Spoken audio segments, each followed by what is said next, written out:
are these people? Like I said, I got to take the Wonderlic test, and the Wonderlic test, just for everyone, I did a lookup to find a website that explains what this is and how they're using it on the job. I had only heard of it in sports because they make quarterbacks take this test. And famously, Tom Brady got a very high Wonderlic score, and I think it was like I'll bet. Vince Young was the quarterback. He got like the lowest. I think he got like an 8.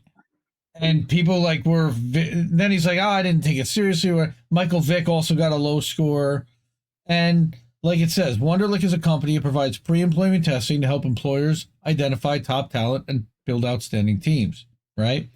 So if you're asking what is it, it's a well-known assessment trusted by many employers to evaluate the cognitive ability of potential or current employees.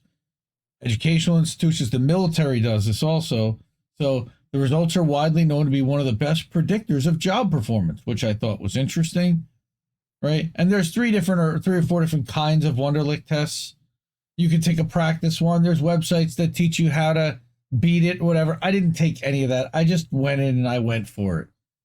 So this article would tell you all you needed to know. This probably would have been helpful to find before I took my test, but of course I found it in prepping for tonight. So this was more to explain to everybody else what this was that I went through, the exercise. All right. I think I went through a 30-question test, not a 50-question exam. And what's on it? Well, it's not advisable to beat it before the Wonderlic, right? No. But it's verbal and numerical. It's reasoning and then general knowledge. All right. Is it proctored? Not really. Mine wasn't. It was just timed. All right. And then now they're saying this is not an assessment you should approach unprepared. I did. And it's interesting. I'm guessing that, see the NFL, you see that they named it there. And there's 3 different kinds that or multiple. I took, I believe, this one. No, I'm sorry. It was the 12-minute 50 cognitive question test, the WPTR. It might even be this basic skills test, but I think it's the second one, the cognitive questions. Or it could be that. Oh, okay. No, and then they have the final one, the Wonderlic Select, and I think that's the one that I ended up taking, which is the combination of all these things together and lets them, tells you cognitive ability, gives you math, gives you English, gives you a bunch of different stuff. So this is from a JobTestPrep site. Are the questions hard? They give you some examples of what some of the questions look like. Then here's what the history is. So this really does kind of give you, okay, so here's to learn how to get the highest score, visit our designated page, which includes a free sample test, right? So I took this test, took about a half an hour. I finished all the questions. And so they gave me my assessment, and I screen capped it, and I figured we could go through it a little bit and show what this thing says and what it tells for potential employers about me. So this is saying that my natural tendencies, work drivers, and essential traits have been combined for a comprehensive view. Okay, that I might be more direct when communicating with others. Well, that's for sure. I enjoy selling products or persuading others. Yeah, you can say that. And I hope so. Sure. And that I may be comfortable solving complex problems and learning new info with little guidance on the job. All pretty damn accurate, I have to say. Then they get into some personality traits and like what they anticipate based upon my responses, that I am highly candid, being direct and to the point, right? But then also, here are some of the traits that come with being highly candid. Being willing to make the unpopular but necessary decisions. Yeah, willing to be a dick sometimes, I guess. Yeah, So, driven by... I celebrate it. Well, yes, sure. Some of us definitely do around here. Driven by persuasive work, energetic and talkative, convincing, all words to describe me. Look at that, right on at the top of page 1, independent. Like, kind of nails it there, right? Critical, yeah, I guess I am. Direct, sure. All right, strong problem solver. So I appreciate all those qualities that it caught. Then it started to look at, like, where are my skills? And again, they say if you answer these things at a different time and you take this thing at a different time, you may get a totally different set of answers. Now, what they didn't give me that I wanted was, what's the score? What's the number? And they didn't really give me the number anywhere. Oh, yeah. I think I have to ask them, what's the number? It's a 1 to 50 number. It's like, did you pass or did you not? I would guess that based upon this, I'm somewhere in the high 20s, low 30s, if not higher. But I don't know. All right, so no surprise that I'm showing high traits of candid and excitable, right? People say that I definitely need some decaf, but that's not happening. Nor should it. The moderately Decaps are open-minded, quitters. I thought was pretty interesting. All right, but I like that they give you possible growth opportunities. So based upon your answers and based on these tendencies, people that are like this tend to need to be aware of negative emotions and the impact that they can have on your team. Yep, for sure. That identify opportunities to share positive feedback.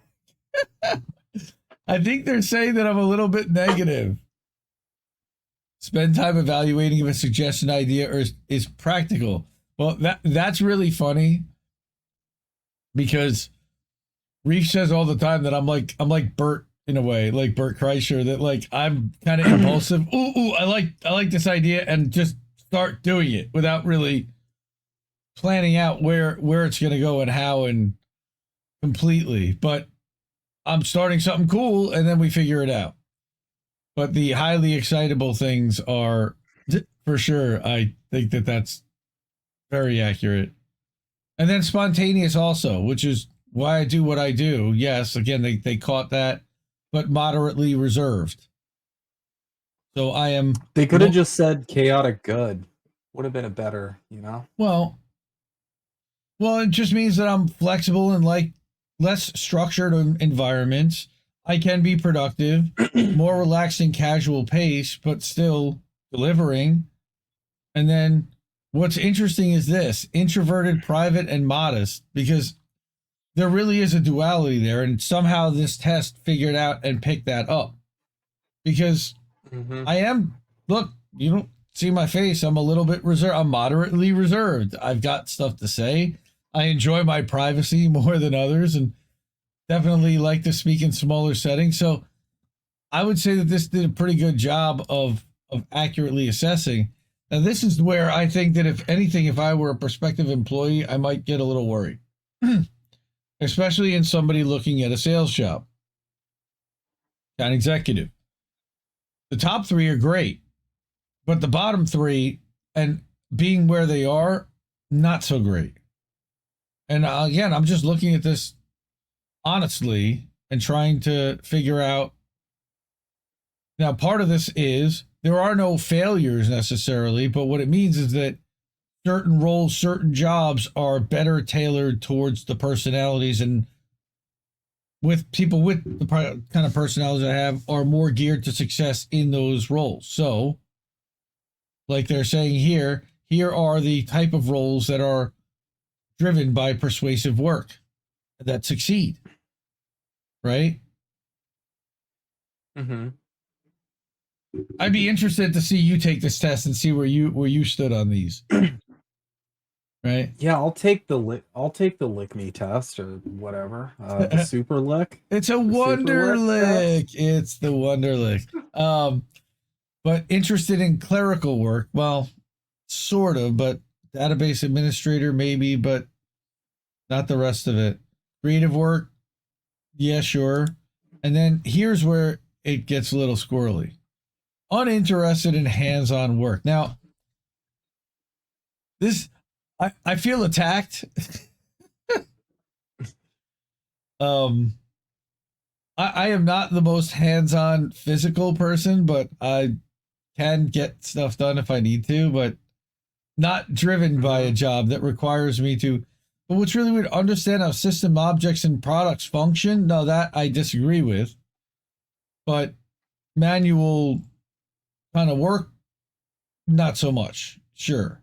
As, permanent all day. I definitely am more cut out for office executive, account executive, sales roles than for physical labor, mostly because my body's kind of beat up at this point at my age. So, but yeah, I might not be driven by jobs that manage your own workload. That's not true. See, I don't think that they really, that they got this part right, because I have been very successful at doing some of the things that they're talking about. Uninterested in roles that are teaching or caring for others.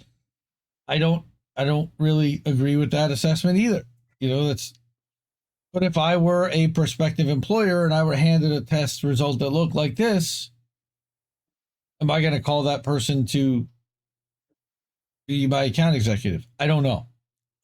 It's been 3 days. I haven't gotten one. Yeah. I mean, if it were me, I would kind of look for some semblance of balance, though, right? Because you don't want someone like too far in like the extrovert direction. You don't want someone too far, because it might get to the point where that might actually serve as a detriment. Right. The best salespeople I've known have been remarkably patient. They've been very, and some modesty goes a long way as well, especially considering it's a role where sometimes, you have to put your own ego to the side and kind of make it completely about someone else. I would look for a balance, to be completely honest. I wouldn't look at like the super hyper aggressive, used car dealership guy, or, the RE Gold, so to speak. See, but that's what I think this says about me, is that kind of looks like, it kind of presents me almost as like an RE Gold. All right.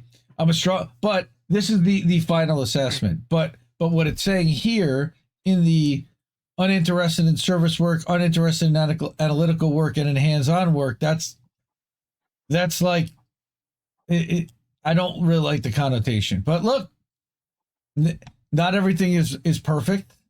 These tests are not 100% accurate. I'm going to have a chance to meet with the person, hopefully to at least have a conversation about this. And be like, yeah, I took a look and it's interesting, but I had some areas where I didn't necessarily agree with it, and it didn't really come off reflecting correctly. But hopefully, to be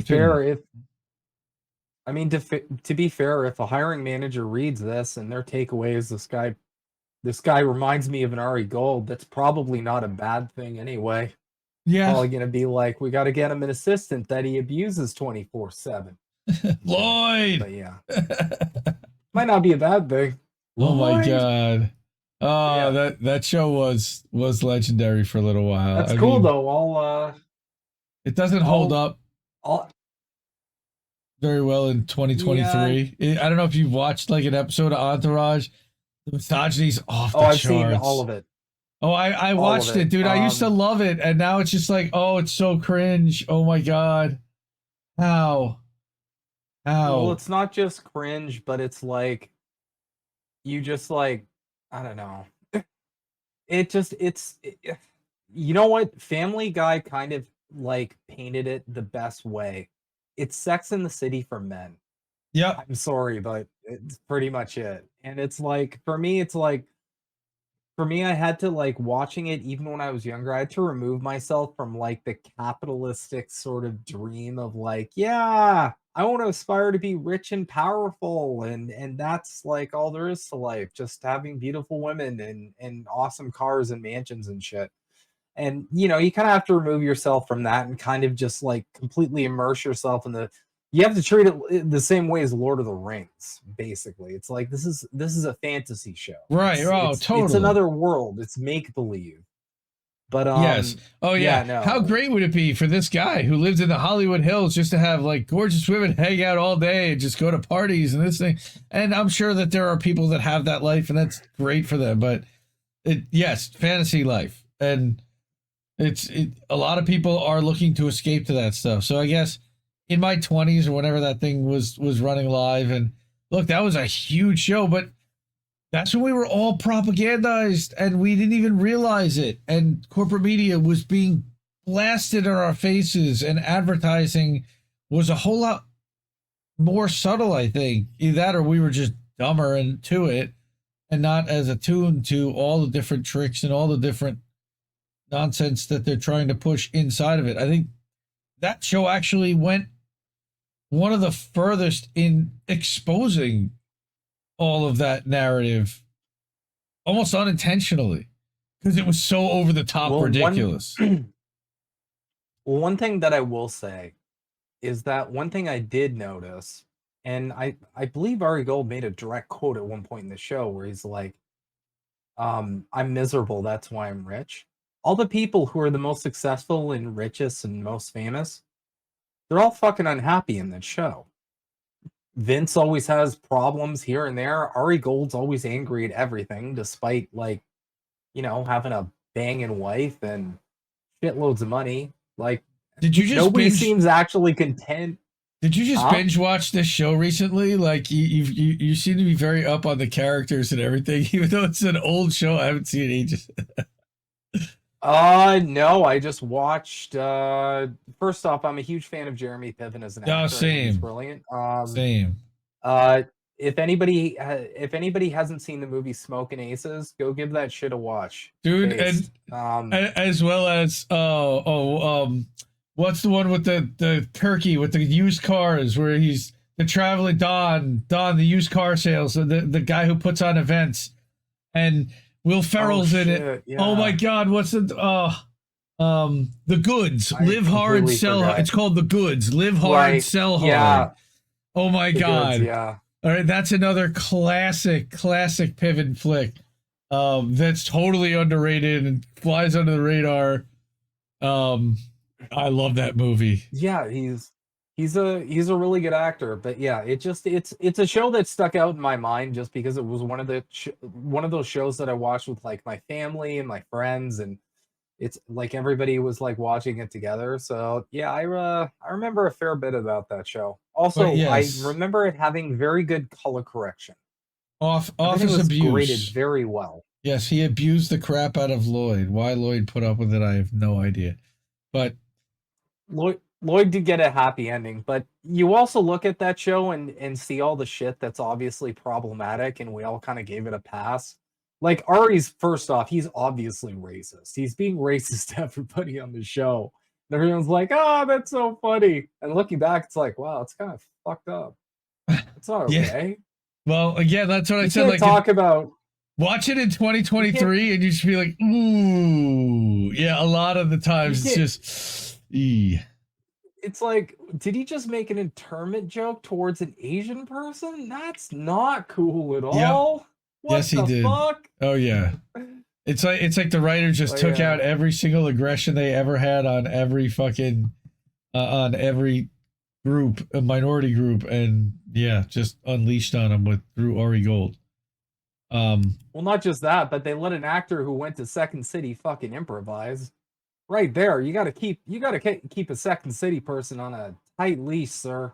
You can't just be like, go to town, because they'll get lost in that character and they'll never stop yes-anding. So